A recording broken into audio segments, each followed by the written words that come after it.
नमस्कार, target with PS Parihar channel में आपका स्वागत है।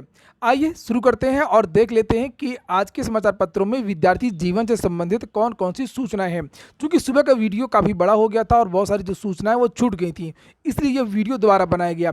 सबसे पहले जो सूचना है वो पुलिस कांस्टेबल भर्ती की आज के समाचार पत्रों के माध्यम से भी इसके बारे में जानकारी दी गई है और उत्तर प्रदेश पुलिस एवं भर्ती प्रोन्नत बोर्ड के द्वारा भी लगातार इस भर्ती को लेकर के नोटिस पर नोटिस जारी की जा रही है। ये आज ही का समाचार पत्र जिसमें लिखा हुआ है सिपाही व फायरमैन की भर्ती के लिए एजेंसी की तलाश। पुलिस विभाग में सिपाहियों की भर्ती के लिए एजेंसी की तलाश तेज हो गई है और उत्तर प्रदेश पुलिस भर्ती एवं प्रोन्नत बोर्ड ने एजेंसियों से 18 फरवरी तक निविदा आमंत्रित की है। भर्ती बोर्ड के मुताबिक सिपाही के 26,210 और फायरमैन के 172 पदों पर भर्ती होनी है।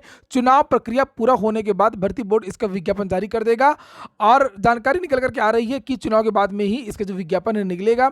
और पिछले महीने भी पुलिस विभाग से काफ़ी भर्तियों की जो नोटिस है वो जारी हुई थी, बहुत सारी जो भर्तियां वो चल भी रही हैं, उसके बारे में भी आज के ही समाचार पत्रों के माध्यम से जानकारी दी गई है।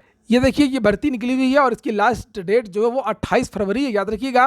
पुलिस विभाग की ये भर्ती है, 936 पदों की हेड ऑपरेटर की भर्ती है। आयु सीमा 20 से लेकर के 28 साल इसमें मांगी गई है। मान्यता प्राप्त संस्थान से electronics, telecommunication, electrical, computer science, IT या मैकेनिकल में 3 वर्ष का इंजीनियरिंग डिप्लोमा यानी पॉलिटेक्निक एवं अन्य निर्धारित पात्रताएं होनी चाहिए। चयन प्रक्रिया के बारे में यहाँ पर साफ साफ लिखा, इसे आप लोग पढ़ सकते हैं।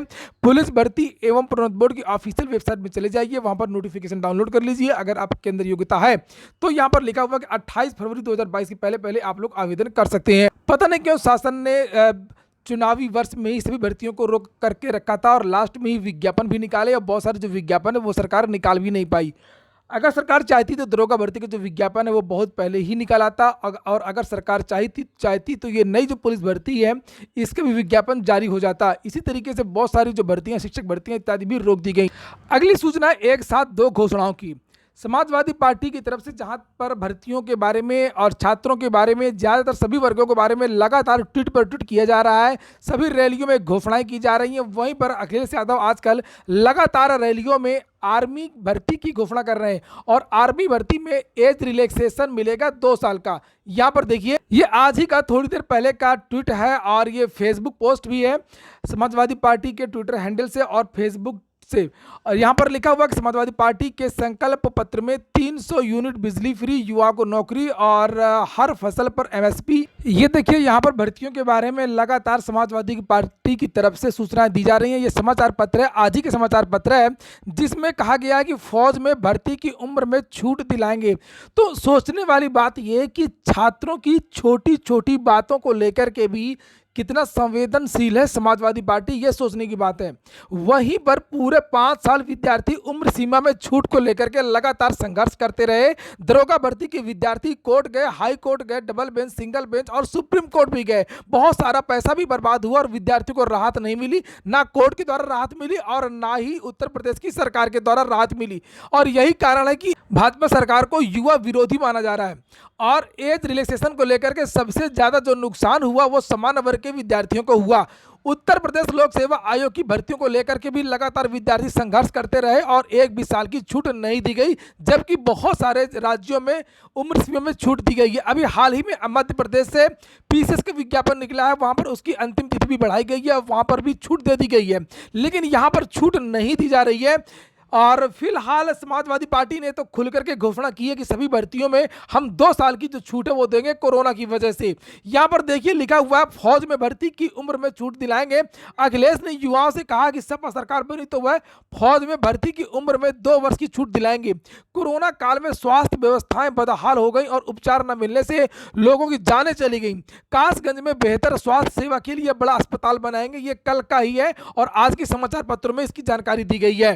देखिए, यही बात अगर योगी सरकार की तरफ से घोषणा की जाती तो उसको लेकर के भी मैं वीडियो बनाता, ऐसा बिल्कुल भी नहीं है। और ये चैनल पूरी तरीके से निष्पक्ष है और विद्यार्थियों की जो बात करेगा उसके लिए बार बार वीडियो बनाए जाएंगे। इस चैनल का उद्देश्य केवल और केवल विद्यार्थियों का हित है और रोजगार का मुद्दा है। क्योंकि उत्तर प्रदेश सरकार के द्वारा लगातार ये कहा जाता है कि हमको काम करने का बहुत कम समय मिला और इसलिए भर्तियां नहीं हो पाई। 2-3 साल तो कोरोना की वजह से संस्थान बंद रहे, सरकार राहत वितरण इत्यादि कार्यों में लगी रही, कोरोना इत्यादि को संभालने में लगी रही, इसकी वजह से भर्तियां नहीं कर पाई। अगर सरकार ये बात मानती है कि कोरोना की वजह से वो कार्य नहीं कर पाई है तो तो एज में रिलैक्सेशन देना ही देना चाहिए। वहीं पर उम्र सीमा में छूट के लिए उत्तर प्रदेश के जो विद्यार्थी हैं वो अब कोर्ट जा रहे हैं, हाई कोर्ट। ये आज ही का समाचार पत्र है, चूंकि उत्तर प्रदेश की सरकार जो है उसकी ऐसी कुछ नीतियां रही हैं जिसकी वजह से भी विद्यार्थी बाहर हो गए हैं। पॉलिटेक्निक लेक्चरर की एक भर्ती आई थी उत्तर प्रदेश लोक सेवा आयोग से, उसका विज्ञापन बाद में सरकार ने निरस्त कर दिया। 2017-18 की वो भर्ती थी और बाद में नया विज्ञापन जारी किया गया। जब नया विज्ञापन जारी किया गया तो 2021 से भर्ती की जो एज है वो मांगी गई। इस तरीके से जिन विद्यार्थियों ने 2017 और 18 में आवेदन किया था, जिनकी भर्ती निरस्त कर दी गई और आवेदन की जो योग्यता है उसमें बदलाव किया गया था, बहुत सारे जो विद्यार्थी वो बाहर हो गए हैं। विद्यार्थियों का ये कहना था कि एज की जो गणना है वो 2017-18 से ही मांगी जानी चाहिए। और यहाँ पर देखिए लिखा, उत्तर प्रदेश लोक सेवा आयोग द्वारा 2017-18 में निकाली गई प्राविधिक शिक्षा विभाग डिप्लोमा सेक्टर के अंतर्गत राजकीय पॉलिटेक्निक संस्थाओं में प्रधानाचार्य और प्रवक्ता पद की भर्ती का विवाद थमता नजर नहीं आ रहा। असल में बहुत सारे विद्यार्थी हैं, जब ये भर्ती आई थी तो उन्होंने अपनी प्राइवेट नौकरी छोड़ दी थी और पैसे इकट्ठे करके कोचिंग करके वो लगातार 3-4 साल से तैयारी कर रहे थे और बाद में पता चला कि उनकी भर्ती निरस्त कर दी गई है और एज की जो गणना है वो मांगी गई 2021 से, इसलिए अब ये विद्यार्थी बाहर हो गए, ना घर के रहे ना घाट के, अब ये जा रहे हैं कोर्ट। आज से सभी संस्थान खुल रहे हैं, जैसे यहाँ पर लिखा है स्कूल के साथ साथ में होटल और सिनेमा घर भी खुलेंगे। तो प्रवेश प्रक्रियाएं रुक गई थी विश्वविद्यालयों की, वो प्रवेश प्रक्रियाएं भी आज से शुरू हो रही हैं। जैसे यहाँ पर लिखा है कि एडीसी आज से प्रारंभ होगा एलएलबी में प्रवेश। ये देखिए लिखा हुआ सरकारी कार्यालय व स्कूल कॉलेज आज से होंगे गुलजार। छोटे बच्चों के जो स्कूल है, नर्सरी वगैरह, वो भी आज से खुल गए हैं। लिया कोविड-19 संक्रमण में कमी को देखते हुए प्रदेश के सभी सरकारी दफ्तर, स्कूल, कॉलेज सोमवार से गुलजार। उपस्थिति के संबंध में जिला प्रशासन स्तर से निर्णय लिया जाएगा और आज से मेडिकल में ऑपरेशन भी शुरू हो रहे हैं। ये देखिए जो ओपीडी रुकी हुई थी, लिखा है कोरोना संक्रमण कम होने के बाद आज से मेडिकल कॉलेज में ऑपरेशन भी शुरू हो जाएंगे। ओपीडी सर्जरी व सामान्य दिनों में शुरू हो जाएंगे। इससे ईएनटी सर्जरी, गायनिकी, किडनी, लीवर समेत अन्य विभागों में ऑपरेशन की वेटिंग समाप्त होगी, लेकिन कुछ चीजें बंद रहेंगी। याद रखिएगा, यहाँ पर देखिए लिखा हुआ है कि आज से स्कूल, कॉलेज और सिनेमा हॉल तो खुलेंगे, सभी जिम खुलेंगे, जबकि स्विमिंग पूल और वाटर पार्क अभी बंद रहेगा। ये चीजें, restaurant, hotel, food point, cinema hall पूरी क्षमता के साथ संचालित होंगे। कोविड डेस्क की अनिवार्यता रहेगी। सभी सरकारी निजी कार्यालय पूरी क्षमता के साथ भी संचालित किए जा सकेंगे। कार्यालय में कोविड हेल्प डेस्क की स्थापना होगी। अगली सूचना है पीसीएस में होगा बदलाव। 2001 में एक बार बदलाव हुआ था और अब फिर से बदलाव होने वाला है। देखना है कि कौन कौन से जो पद हैं वो पीसीएस लायक हैं, कौन कौन से पद हैं वो पीसीएस लायक नहीं है, उनको हटा दिया जाएगा। 2001 में बहुत सारे पीसीएस के पदों को आईएएस का नाम दे दिया गया था और बहुत सारे पदों को समाप्त कर दिया गया था। चर्चा यह है कि बहुत सारे जो पद हैं वो अप्रासंगिक हो गए हैं, उन पद को हटाया जा सकता है। लिखा, प्रदेश सरकार ने यूपी सिविल सेवा कार्यकारी शाखा के पदों को नए सिरे से चिन्हित करने का फैसला किया। 2 दशक पहले संवर्ग के लिए पदों का चिन्हीकरण हुआ था और इसके लिए संवर्ग में विभिन्न वेतनमानों में सृजित पदों के संबंध में विभागों से जानकारी मांगी गई है। पीसी संवर्ग के अधिकारियों की तैनाती के लिए पदों को चिन्हित करने की जरूरत होती है। 2 दशक पूर्व 2001 में भी ये सब बातें हुई थी।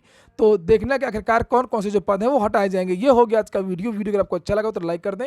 जिन छात्रों ने चैनल को सब्सक्राइब ना किया, सब्सक्राइब कर लें। पूरा वीडियो सुनने के लिए बहुत बहुत धन्यवाद।